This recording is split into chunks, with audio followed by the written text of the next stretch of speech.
Have a nice day everyone. Welcome back to my YouTube channel. Moving to the next spot mga lods. Good morning. Sana pagpalain.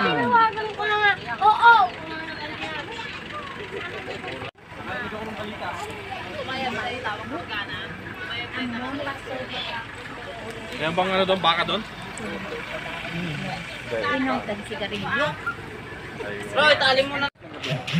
Alright guys, dito na tayo sa Cato Infanta, Pangasinan sa ating jump off point papuntang Scarborough Shoal. So ito po sasakyan natin ang legendary Joe. Yan po si Chef, ang cook namin.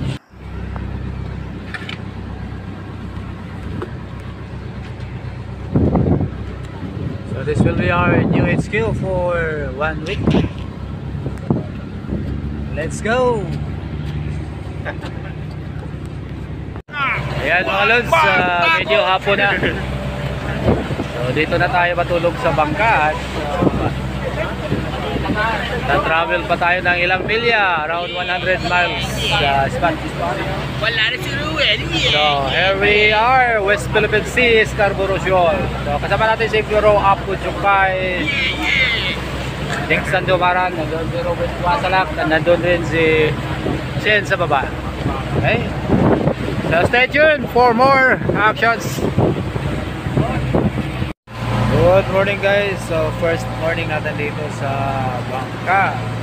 We're still traveling to our destination, the Scarborough Shoal of the West Philippine Sea. It will take mga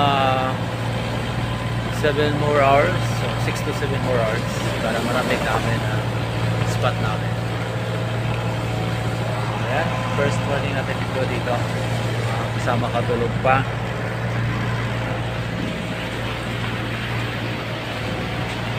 Si Robert Wasawas, Bro Apo, Bro Dick doon.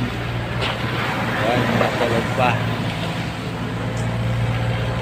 Medyo mahina ang takbo ng bangka natin kagabi kasi malalaki yung mga alon. So expected arrival namin doon sa spot will be at 1 o'clock. So stay tuned. Ito naman po mga lods sa Chinese Coast Guard. Ayan o. Tatanungin lang namin kung saan yung magandang spot para sa pag-dive pa.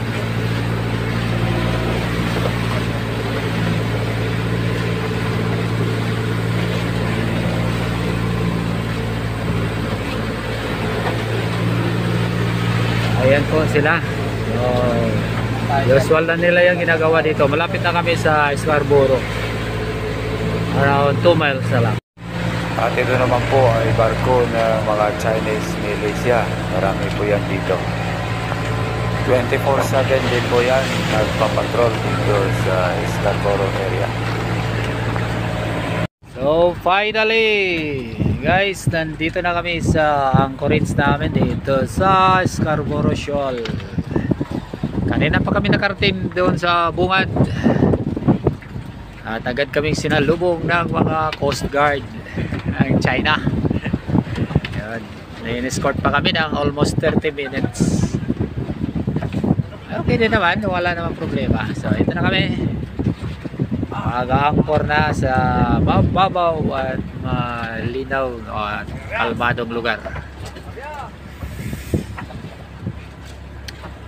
Grab ng ating kabady Robert Wasawas, Apo Chukay, Jinjo Maran, Dixon. Yan. So, wish us luck guys. Stay tuned. So warm up drop agad tayo dito. Medyo malalim ang spot, kantilado. May agos na konti. Napakalinaw po. Ayan. So survey mode muna tayo. At dahil medyo malakas ang agos doon sa malalim, dito muna tayo sa mababaw at makapag-adjust sa bagong spot. At dito may nakita agad tayong kawan ng mga giant trivalis. Ayan, ang dami nila mga lods. Nasa 4 na kilo, 3 kilo ang isang piraso. So hirap tayo sa pagtutok dito sa ating target. Medyo hindi pa tayo nakapag-adjust ng mabuti. So naninibago din tayo sa spot. Hinihingal pa tayo. At biniyayaan din tayo sa unang tira, isang giant trevally. Very dramatic ito mga lods. Una itong tinira ni Bro Apo Jokay na katabi ko lang, ngunit hindi niya natamaan. So dumaan siya sa akin at siyempre ito nangyayari natin mga lods. So first fish of the day ay isang giant trevally. At sayang lang wala tayong actual video sa pagtira nito. At dito binalikan natin ang malalim na spot. May nakita tayong grupo ng mga midnight snappers.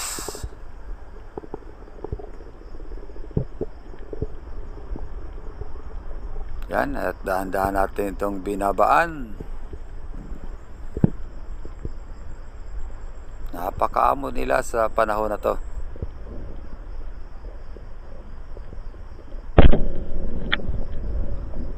Ayan, sapol na naman mga lods.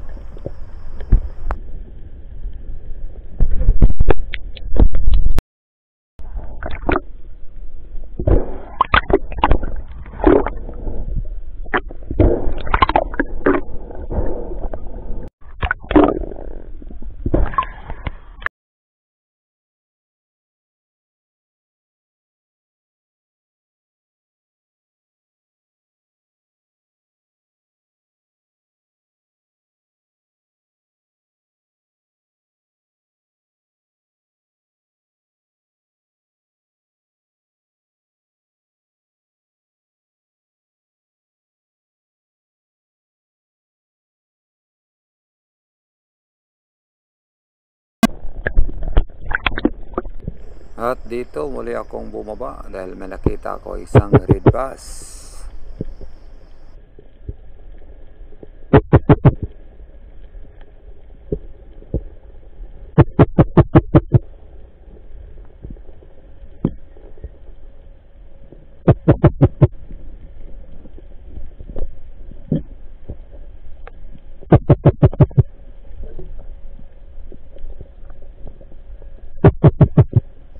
Dito sinalubong na naman tayo ng isang midnight snapper na good size na rin.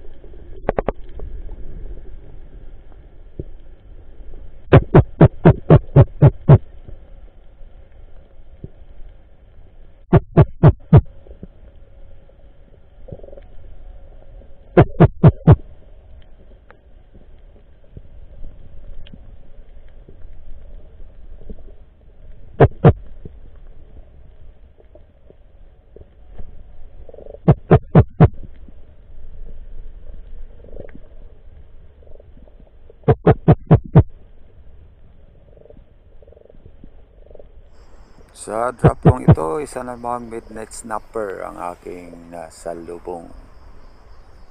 Yan, hinihintay natin ang pag-angat nito at makakuha tayo ng magandang range.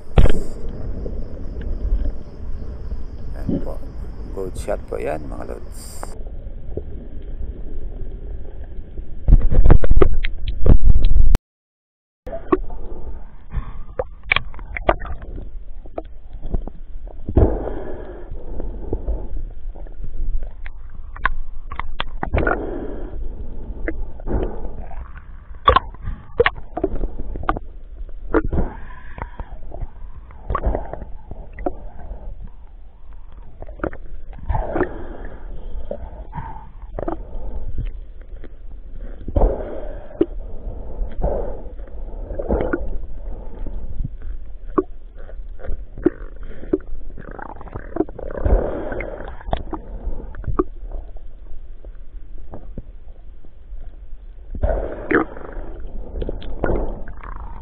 Ayan, nakatatlong midnight snappers tayo at isang GT sa dive.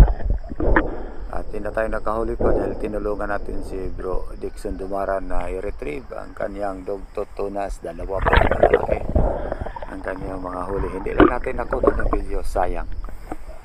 So medyo malalim yung binabaan natin para makuha lamang ang mga dugtod tunas na yun. So yan po ang ating total catch of the day sa warm-up dive natin for almost 2 hours. Dito malapit lang sa anchorage ng aming mother boat, ang legendary Joe.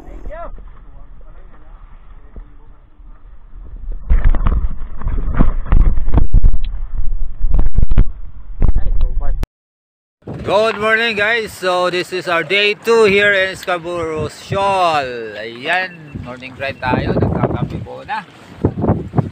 Kape.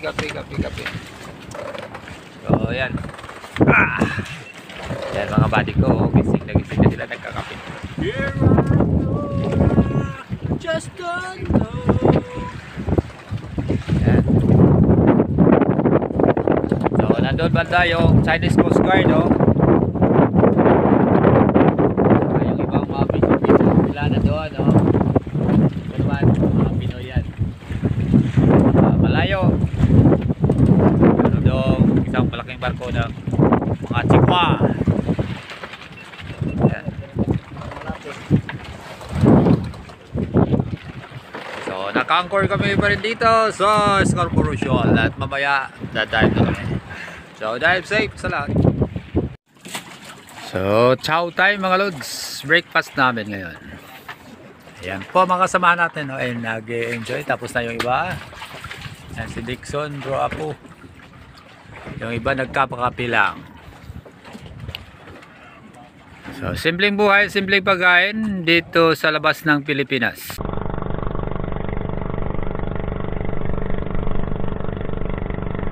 Ito ang panlaban namin sa Chinese Coast Guard. Ayan o. Grabe, usok.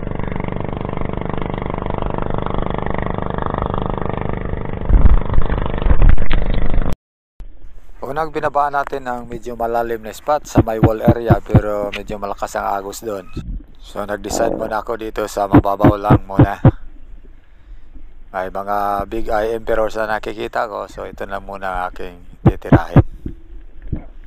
Yan po, daming surgeon fish na malilit. Parang spot ni Ryan Myers. So dito relax lang muna tayo. Naghihintay kung sakaling may mga darating na o lalapit yung mga big eye emperors. Nang biglang may dumating na GT sa harapan mismo. Kaya ito, tinira natin. Kaya lang medyo bad trip tayo ng konti dahil taplis ang tama nito. So ito, binigyan tayo ng magandang laban, pero hindi natin ito hinayaan. Hindi natin nirel out para hindi mapulupot sa o masabit sa coral. So pato yung line natin. Kaya hilahan kami dito mga lods. Napakagandang laban ang binigay niya sa atin. Di naman ganong kalakihan ito, nasa 13 kilograms lang. At siyempre na secure pa rin natin to. So makikita natin dito na the place lang talaga ang tama, no? Pero kumakapit pa rin naman, mayroon pang makapal na laman na hindi na pupunit. At pagkalipas ng ilang sandali ay na-secure din natin. GT na to. So first fish of the day sa second day natin na dive.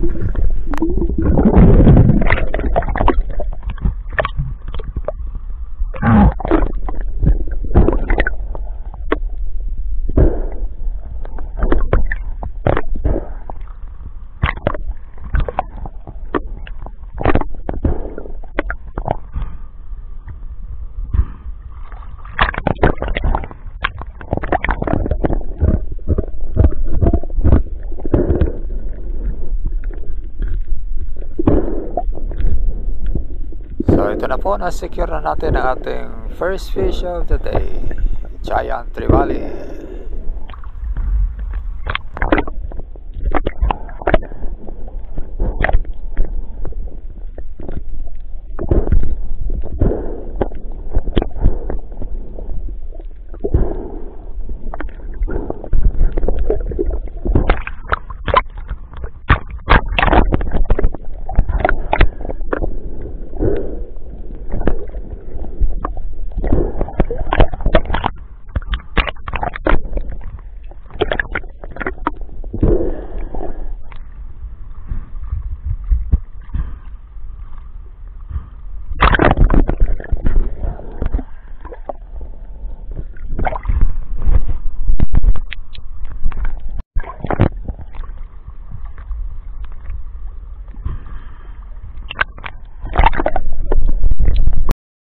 On the next drops ko, pumunta ako sa wall area dahil maganda ang fish activity. Mayroon tayong nakikitang mga magagandang isda. May midnight snappers, yellow lip emperor, red bass, surgeons. Dito, binabaan natin ang part na to dahil may nakita tayong pagalagalang red basses sa baba. So hoping na makakuha tayo ng magandang range. So dito mag-set up tayo ng ambush. At ilang sandali pa umangat ang isa sa mga ito. Ayan, napakagandang patama natin dyan mga lods.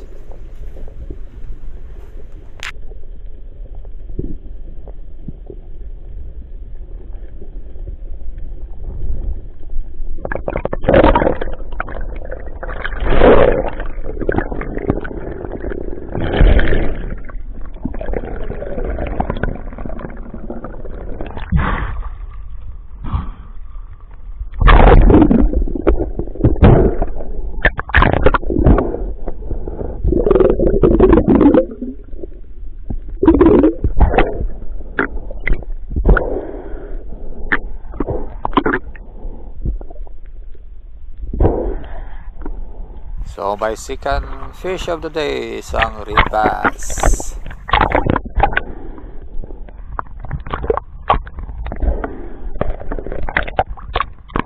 Ilang sandali pa habang nag-secure tayo sa ating huli, may nakita tayong malaking red bass sa baba pag-alagala. Minsan umakyat dito sa mababaw. So siyempre, relax na lang tayo dito. At nag-iisip ng paraan kung paano natin posible mahuli ang naturang isda. Pagkatapos ng mariload natin ang pana, nandun pa rin ang isda kaya binabaan ko na. Dito sinundan natin ang galaw nito at maamo naman. Hanggang sa makakuha tayo ng magandang range, ayan, napatamaan din natin ng maganda. Naka good placement shot tayo dyan sa bandang ulo, kaya lang hindi na agad napuruhan. Pero maganda ang kapit dyan mga lods. Secure na secure.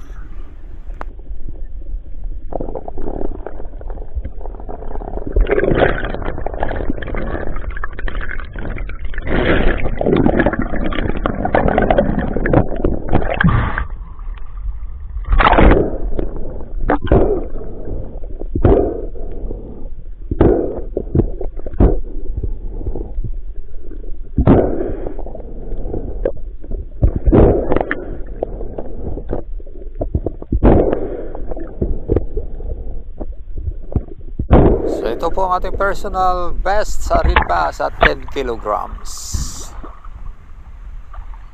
Napakaganda ang isda ito mga lods. Napakalaki.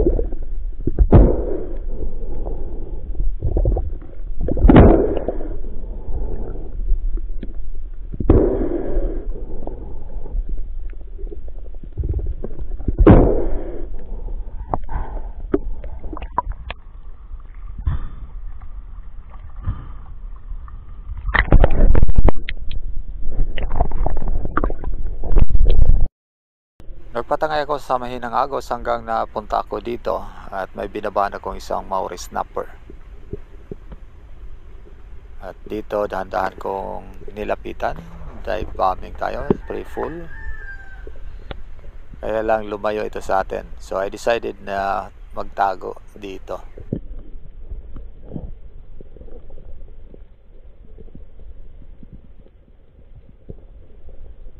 After a few minutes sa ating paghihintay, medyo umangat na ito at may kasama pa. Kaya minabuti natin na maghintay ng tahimik hanggang sa makalapit ito sa atin. So siyempre malaki ang pinili natin dito. Kahit nauna yung maliit, hinayaan na lang natin hanggang sa makuha natin ang magandang range. At yan, stone shot po.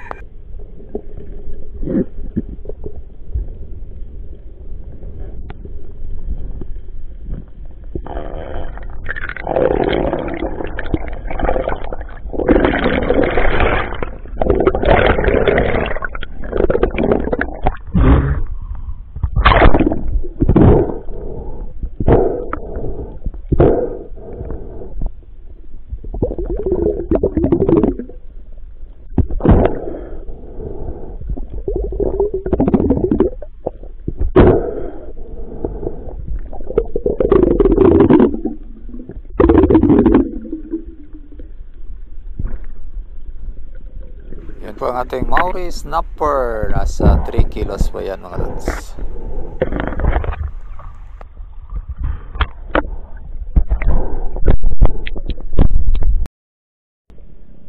Dito muli tayo nag-free fall dahil may nakita akong isang mangrove snapper. Yan, sinundan po natin ang galaw nito hanggang sa nakalapit tayo ng konti.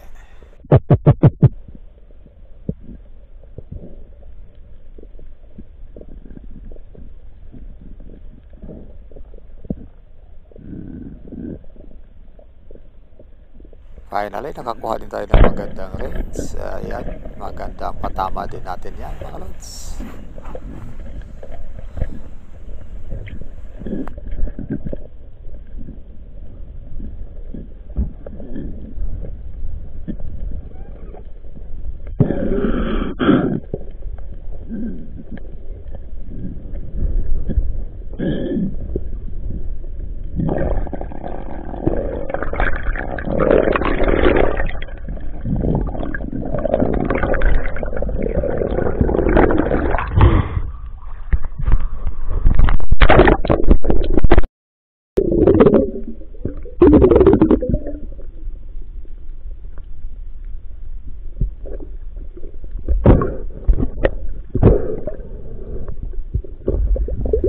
So ito po ang ating first mangrove snapper dito sa Scarborough Shoal.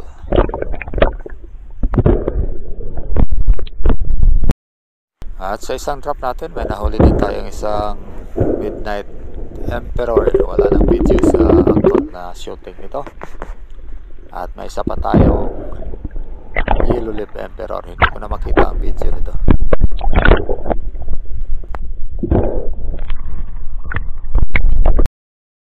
At dahil wala tayong cameraman, so ito, selfie time na lang muna tayo.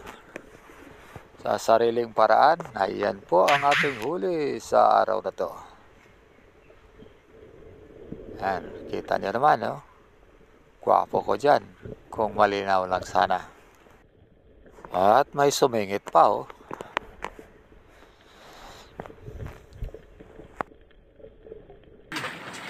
Thank you, Scarborough Shoal!